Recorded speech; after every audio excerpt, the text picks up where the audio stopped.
굉장히 고무적이고 시금석이 될 수 있는 판결이 나왔다라고 말씀드릴 수 있고요. 이게 이제 1심이어서 2, 3심까지 유지가 돼야지 될 것 같은데 일단은 전부 유죄로 판단을 했고요. 징역 40년형을 조주빈에게 내렸는데 네. 주된 혐의가 아동청소년 이제 성보호에 관한 법률 음란물 제작 배포 혐의가 이제 적용이 됐는데 검찰은 무기징역형을 선고해 달라고 했었죠. 징역 40년이 어떤 의미를 가지냐면 유기징역 상한이 이제 30년이에요. 가중하면 50년. 까지거든요. 사람 여러 명 살인하는 사건과 거의 비슷한 그 양형을 내렸다. 그만큼 이 사건이 사회적 해악이나 범죄의 재질이 굉장히 좋지 않다라고 본 것이고. 제일 유명한 사건인데 미국에서 2012년에 그 엘라베마주의 60대 목사는 그러니까 집에 있는 컴퓨터하고 그 교회에 있는 컴퓨터에 아동 음란물 한 편씩 있었는데 10년형씩 한 편에 10년씩 해가지고 20년 받았거든요. 그냥 자기 PC에 그걸 갖고 있었던 이유로만으로. 자기 PC에. 그럼 조주빈은 이거를 하면 한 300년 받아야 되지 않나요? 이 기준을 좀 그렇죠. 적용을 하면. 산술적으로 치면. 이제 이게 시사특공대. 손정기 변호사님하고는 일단 1심 재판에 선고가 나온 이야기 하나 할 텐데 그 아주 끔찍했던 성범죄죠. 텔레그램으로 방을 만들어서 특히 이 어린 아이들 이 성착취 영상물도 많이 유포했던 범죄 집단이냐 아니냐 논란이 많았던 조주빈 체포되고 이후에 1심 했는데 40년 나왔습니다. 굉장히 고무적이고 시금석이 될 수 있는 판결이 나왔다라고 말씀드릴 수 있고요. 이게 이제 1심이어서 2, 3심까지 유지가 돼야지 될 것 같은데 일단은 전부 유죄로 판단을 했고요. 징역 40년형을 조주빈에게 내렸는데 네. 주된 혐의가 아동청소년 이제 성보호에 관한 법률 음란물 제작 배포 혐의가 이제 적용이 됐는데 검찰은 무기징역형을 선고해 달라고 했었죠. 징역 40년이 어떤 의미를 가지냐면 유기징역 상한이 이제 30년이에요. 가중하면 50년까지거든요. 사람 여러 명 살인하는 사건과 거의 비슷한 그 양형을 내렸다. 그만큼 이 사건이 사회적 해악이나 범죄의 재질이 굉장히 좋지 않다라고 본 것이고 전자발찌 부착 30년 나온 것도 굉장히 저는 놀라운 수준이에요. 놀랍다는 것은 요거 엄벌에 출소 이후 처해졌다. 30년인 거죠. 그렇죠. 이제 평생 지켜보겠다라는 것인데 일단 40년형 전자발찌 30년 10년간 신상 고지 이런 것들을 이제 선고를 하면서 그만큼 사회적 해악이 컸다. 특히 이제 피해자가 다수 발생했을 뿐만 아니라 피해자들에게 회복 불가능한 손해를 입혔고 특히 모방범죄에 노출을 시켰을 뿐만 아니라 조주빈이 피해자들을 증인으로 출석을 시켰거든요. 네. 그러니까 전부 다 인정을 하면 증인으로 안 나와도 되는데 일부 부인하다 보니까 피해자가 또 법정 진술에까지 서야 되는 상황까지 초래한 걸로 봤을 때는 사회에서 영구 경위해야 된다라고 말씀하시면서 40년형을 선고했고 제가 기억하기에 45년형이 선고된 적이 있는데 네. 사람 2명 죽인 사건에서 묻지마 살인한 사건 45년 나왔는데 그만큼 이거는 정말 있을 수 없는 범죄라고 생각하신 거고 또 법률적으로는 유의미한 것이 비대면 범죄잖아요. 그렇죠. 온라인 근데 상이니까. 비대면 범죄인데 이게 범죄 단체 조직죄가 인정이 됐다는 것. 예를 들면 보이스피싱 인정된 적이 있고요. 중고차 거래에 이제 사기 협박하는 단체 조직을 인정한 바 있는데 이런 인터넷상에서 이렇게 주고받는 것도 범죄 단체 조직죄로서 어떤 범죄 그 집단의 실체가 있다. 그리고 통솔책이라든가 조직이 있었다라고 평가했다는 데 의미가 크죠. 그래 앞으로도 이런 비슷한 동종 또 유사 범죄가 내렸을 때 이 정도 형량을 예상할 수 있다는 점도 또 고무적일 것 같은데 조주빈 같은 경우에는 여기 아까 지금 말씀하신 중에 나온 이 범죄 단체라고 하면 공모자 혹은 뭐 조폭을 이렇게 떠올리면 뭐 조직원들 조주빈은 수계라고 본 거죠. 수계. 40년형은. 그 같이 이 공모자들에 대한 선고도 그럼 나왔을 거 아닙니까? 일단 7년, 10년 뭐 이렇게 나왔다라는 것은 공범들 역시 굉장히 엄중하게 처벌이 됐다라고 말씀드릴 수 있는데 16세 이모군이라는 사람이 있었습니다. 소년범이었는데 징역 장기 10년에 단기 5년은 소년범한테 내릴 수 있는 거의 엄중한 처벌이라고 보시면 될 것 같고요. 네. 가장 유의미한 사람은 33세 임모 씨 징역 8년인데 네. 이 사람은 어떤 역할을 했냐면은 이 사람은 본인이 제작하거나 배포한 것도 아니고 이 금전을 제공하면서 이거를 계속 제작해 달라 제작을 요구하고 소지했던 사람이에요. 그러니까 말하자면 교사범입니다. 계속 이 조직이 운영하게끔 그 사람이 실제로 제작에 관여를 하거나 성폭력을 하거나 이것을 다른 데 유포해서 금전적 이득을 취득하지 않았음에도 불구하고 징역 8년형을 내렸다는 것은 굉장히 성착취물에 대해서 엄중한 시그널을 보내고 있다. 그래요. 알겠습니다. 우리 그 듣고 계신 분들도 똑똑히 들었으면 좋겠습니다. 그래서 혹여나 이런 비슷한 뭐 범죄 이런 걸 아시게 되면 보게 되거나 듣게 되시면은 빨리 신고해서 이렇게 나쁜 범죄입니다. 이런 것들이. 자, 그전 이 1심 결과 나오기 직전까지만 해도 이거 범죄 집단으로 인정받느냐 아니면 받지 못할 거다 이 말들이 많은데 결국 받았는데 어떻게 봐야 됩니까? 일단은 그 재판부가 피고인 조주빈이 개설한 박사방은 명칭은 변경되긴 했지만 이 생성과 폐쇄를 반복하면서 이 유포를 한다라는 목적을 분명히 가지고 이 참여자들은 조주빈을 추종했다. 그리고 이 지시를 따르는 상황에 대한 본질적 측면은 변하지 않았기 때문에 조직적으로 이것을 가담을 했다라는 것을 이제 인정을 했던 것이고요. 이제 보통 지휘통솔책이라는 표현을 쓰거든요.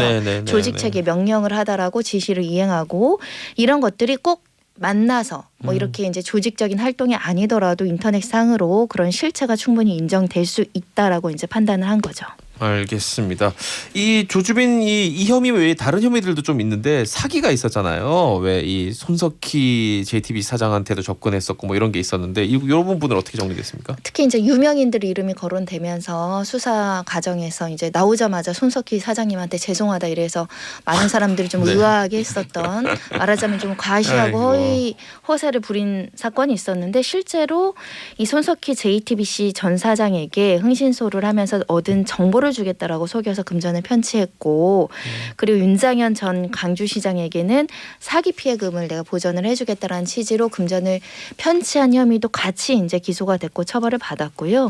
조주빈이 원래 사기 전과가 있었다라는 거죠. 전력이 있었다라는 겁니다. 그래서 가중 처벌하는데도 이 사기 전력들이 이제 작용을 했다고 보시면 되겠습니다. 줄줄이 있죠. 이런 그 디지털 성범죄라고 이제 우리가 그동안 부르는 문형욱 이제 N번방을 만들었다는 이 사람도 있는데 이거 재판 결과도 그럼 조금 더 형량을 높게 예상되겠어요? 일단은 범죄 단체 조직죄가 검토될 수밖에 없는 것이고요. 이게 갓갓으로 불렸잖아요. 시초다 뭐 이런 이야기까지 했던 상황이기 때문에 제가 볼 땐 문형욱도 마찬가지로 중형을 받을 것이 예상되는 것이고 제가 시금석이 된다라는 표현을 했던 것이 손멋이 있잖아요. 뭐 웰컴 투 비디오 해가지고 뭐 징역 1년 6개월인가요? 2년 6개월 받고 뭐 이래서 사실 전 세계적으로 저희가 굉장히 부끄러웠던 사건인데 이 기준이 되는 거죠. 이번 이 판례가 1심이 이제 대법원까지 올라가면서 양형이 어떻게 달라지는지는 살펴봐야 되겠지만 이 갓갓도 조주빈에 못지 않습니다. 예, 조직적으로 다수의 피해자를 야기했을 뿐만 아니라 본인이 이제 이야기하는 건 나는 돈을 받진 않았다. 뭐 이런 주장인데 금전적인 이득의 취득의 다가가 양형의 큰 요소를 차지할 것 같진 않아요. 그래요. 중형이 예상됩니다. 알겠습니다. 지금 조주빈도 그렇고 문형욱도 그렇고 이렇게 막 수십 년 뭐 무기징역 이런 얘기가 나오는데 실제로 미성년자를 실제로 성폭행하고 또는 성범죄를 저지른 사람들도 있는데 우리가 아는 사람 중에 고영욱이라는 또 연예인 출신이 있잖아요. 그런데 지난주였나 SNS를 다시 시작하면서 뭐 이렇게만 계속 답답하게 살 수는 없어서 저도 활동해 보려 합니다라고 했다가 폐쇄 조치가 됐어요. SNS 측으로부터 이런 거 법적으로 뭐 관련된 뭐 조항이라든가 이게 있습니까? 현재 법률적인 근거는 없죠.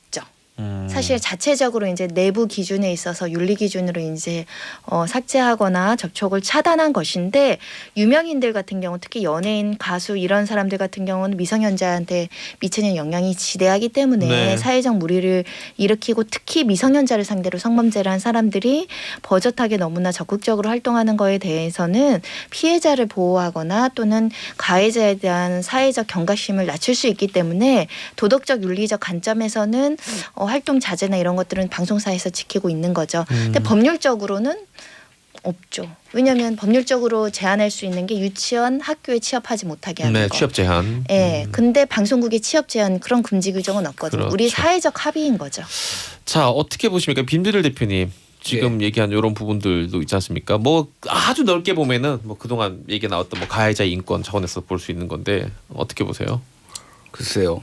뭐 가해자 인권 아니요. 전혀 뭐 얘기할 것까지도 없다. 가해자 인권도 중요하긴 한데 그거 뭐 모르겠습니다. 그러니까 뭐 법원이 항상 비판을 받는 최근에 많이 비판을 받는 이유가 피해자 인권과 가해자 인권 중에 두 개 꼭 비교할 건 아니지만 왜 네, 항상 가해자 맞습니다. 인권에 치우쳐 있느냐라는 얘기들이 나오기 때문에 우리가 좀 더 이제는 피해자 중심주의를 좀 많이 얘기를 해야 될 필요가 있고 형량을 조금 더 말씀을 드리면은 외신에서는 이거 형량 너무 가볍게 나왔다 이런 보도들이 이어졌어요. 40년도. 그래서 뭐 제일 유명한 사건인데 미국에서 2012년에 그 엘라베마주의 60대 목사는 그러니까 집에 있는 컴퓨터하고 그 교회에 있는 컴퓨터에 아동 음란물 한 편씩 있었는데 10년형씩 한 편에 10년씩 해가지고 20년 받았거든요. 그냥 자기 PC에 그걸 갖고 있다는 이유로만으로. 자기 PC에. 그럼 조주비는 이거를 하면 한 300년 받아야 되지 않나요? 이 기준을 좀 적용을 하면. 산술적으로 치면. 그 전에 2011년에는 이거는 좀 미국에서 논란이 있었는데 20대 청년이 음란물을 좀 많이 다운로드 받았는데 무기징역형 받았습니다. 20대가 아동 뭐 음란물을 받아가지고 무기징역까지 나오는 이런 사안인데 40년 그리고 피해가 복구가 불가능한 피해를 줬다라고 하면은 조금 저도 좀 약하지 않나. 일벌 100개 차원에서 좀 더 나왔어야 되지 않나 좀 그런 생각은 해요. 그런 거는 좀 그동안 너무 낮았기 때문에 이만큼도 참 많은 발전을 했다. 아까 뭐 시금석이라는 표현으로 손정혜 변호사님이 썼으니까 앞으로 비슷한 범죄가 예방이 안 되고 또 그래서는 안 되겠지만 또 일어나면 더 세질 수도 있지 않을까 싶은 생각도 해봅니다. 어떻게 보세요, 박순봉 기자님? 저는 요번에 요 사건 보면서 좀 한번 찾아봤던 게 이제 해외 이 기업들 그러니까 해외 기업? 그러니까 예를 들자면 뭐 트위터나 구글 같은 것들 네네네. 이제 통해서 음란물 얼마나 이렇게 유통이 될까? 그러니까 이거를 우리나라에서 뭐 법을 만들어서 N번방 방지법 만들었잖아요. 막아낼 수 있을까 이런 게 궁금해서 찾아보던 중에 좀 재밌게 본 게 이 민주당의 박강원 의원이 이 과방이거든요. 여기서 자료를 하나 공개를 했는데 2016년부터 2020년 2월까지 한 8만 5천 건 정도가 이제 해외 이 기업들이 이제 해외에 본거지를 둔 그 기업들을 통해서 만들어졌는데 8만 5천. 8만 네. 5천 건이요. 근데 문제는 방통위가 삭제를 하라고 요청한 건수입니다. 근데 실제 삭제 건수는 그 중에 30%밖에 안 됐다 그래요. 그러니까 제가 느낀 건 이번에 정부가 나서서 이런 시도를 했음에도 버젓이 나와 있는 음란물들을 통제를 못 하고 있는 상황이니까 이 부분에 대한 대책이 더 근본적으로 필요하지 않을까 그 생각이 들었고 지금 내부적으로 이제 국내에서 법을 만든다라고는 하지만 그것보다는 지금 문제가 됐던 것도 텔레그램이잖아요. 네, 그러니까 네. 이 부분에 좀 초점을 맞춰가지고 좀 추가적인 움직임이 있어야 되겠다 이런 생각도 했습니다. 그래요, 맞아요. 그 부분도 근원적인 어떤 근절을 위해서는 그렇죠. 양호정님. 우리 특공대원입니다. 중형이라고는 하지만 그래도 국민들이 느끼는 법감정 기준하고는 거리가 너무 멀게 느껴진다. 유오식님도 참 죄값이 싼 것 같다. 그런데 초범이고 또 반성 뭐 이러이러한 이유 할인도 해줘요라고 형량 할인.